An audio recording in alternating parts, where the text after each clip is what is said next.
A história da criação em Gênesis, todo mundo conhece, né? Pelo menos o comecinho. Mas e o que vem depois no capítulo 2? Muita gente meio que pula essa parte, acha que é só um repeteco da mesma história. Só que nesta análise, a gente vai usar uma lente diferente para mostrar que, na verdade, essa passagem revela um retrato, nossa, super detalhado e surpreendente de quem é o Criador. Então, a pergunta que sempre fica no ar é essa. Gênesis 2 é só a mesma história do capítulo 1 contada de novo? A resposta curta, um gigantesco não. Tem uma profundidade ali que quando a gente para olhar com calma, muda completamente o jogo, sabe? Para entender melhor, pensa assim, como se fosse cinema. O capítulo 1 é aquela cena aberta, sabe? A câmera panorâmica mostrando toda a criação do universo, aquela coisa majestosa. Já o capítulo 2 é como se o diretor desse um zoom.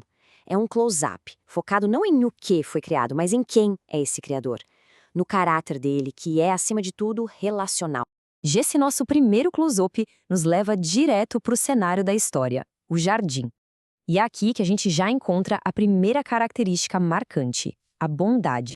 Será que o Jardim do Éden era só um cenário bonitinho? Um papel de parede para a história acontecer? Ou será que o fato de ele ter sido criado antes do ser humano chegar tem um significado muito maior? Pode apostar que sim, nada ali foi por acaso. Imagina só, é como preparar a casa para receber uma visita que a gente ama muito. Ninguém simplesmente joga o amigo no meio da bagunça, né? Não. Primeiro se planta um jardim, depois se organiza os rios para que tudo floresça.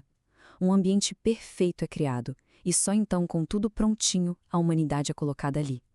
Isso não é sobre poder, sobre criar do nada. É um ato de cuidado, de amor. Então, essa preparação toda, sabe? Esse cuidado nos detalhes, essa é a nossa primeira grande pista. Ela revela uma bondade que não é genérica, é intencional. A bondade de um criador que se importa com cada detalhezinho do bem-estar da sua criação. Ok, vamos avançar um pouco. A história vai ficando mais complexa agora, porque a gente chega num dos pontos mais polêmicos de todos, a tal da árvore do conhecimento. E ela nos diz muito sobre sabedoria. E aí vem aquela pergunta que todo mundo se faz, né? Peraí, se o Criador é tão bom, por que raios ele colocaria um perigo bem no meio de um lugar perfeito? Parece que não faz sentido. É uma contradição, não é mesmo? É que aqui existem basicamente duas formas de enxergar a coisa. A visão mais comum é que a árvore era uma armadilha, sabe? Um teste feito para dar errado. Mas tem uma outra perspectiva, muito mais profunda, que vê a árvore como a base da liberdade. A necessidade de poder escolher. A ideia central é simples, mas poderosa. O Criador não queria robôs, queria um relacionamento. Pensa bem, um amor de verdade não pode ser obrigado. Se a humanidade fosse só programada para obedecer, isso não seria amor, seria só automação. A chance de dizer não é o que faz o sim ter algum valor, ter significado de verdade. Portanto, no fim das contas, a árvore não era uma pegadinha, era uma demonstração de uma sabedoria imensa.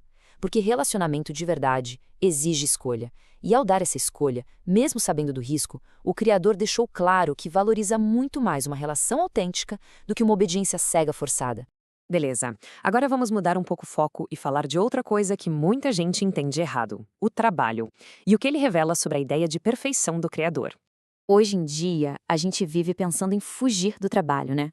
Contando os dias para o fim de semana, para as férias. E aí fica a pergunta: será que o trabalho sempre foi para ser essa coisa pesada? Um fardo? Um castigo? A visão moderna é essa. Trabalho é uma maldição, algo para a gente evitar. Só que tem um detalhe em Gênesis 2 que muda tudo.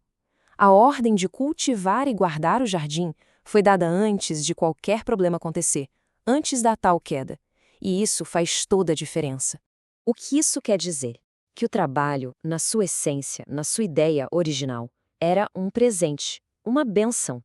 Era uma fonte de propósito, de dignidade. Era um convite para ser parceiro do Criador no cuidado do mundo. Isso mostra uma visão de perfeição que não é ociosidade, mas que inclui a nossa contribuição, a nossa dignidade. E agora a gente chega num momento, nossa, muito humano da história. Vamos falar sobre a cura para a solidão. Uma história que revela a misericórdia do Criador. Olha essa frase: não é bom que o homem esteja só. Essa é, talvez, uma das declarações mais incríveis da história. É o próprio Criador olhando para a condição emocional de um ser humano e dizendo: isso aqui não está bom. É um ato de empatia pura, um cuidado genuíno com o nosso bem-estar. Então, a criação de uma companhia não foi um plano B, sabe? Uma ideia de última hora. Foi uma solução pensada, divina, para um problema muito real, a solidão. Esse gesto de prover alguém para estar junto, frente a frente, é a mais pura expressão da misericórdia do Criador. Ok, a gente viu várias peças do quebra-cabeça, né? O jardim, a árvore, o trabalho, a companhia. Agora, vamos juntar tudo isso para ver a imagem completa, o retrato que Gênesis 2 pinta do Criador. Então, no final das contas, o que todos esses detalhes de Gênesis 2 revelam de verdade? O que a gente aprende sobre o caráter dele através desses gestos, dessas decisões todas? O que a gente vê é um retrato com várias facetas, olha só.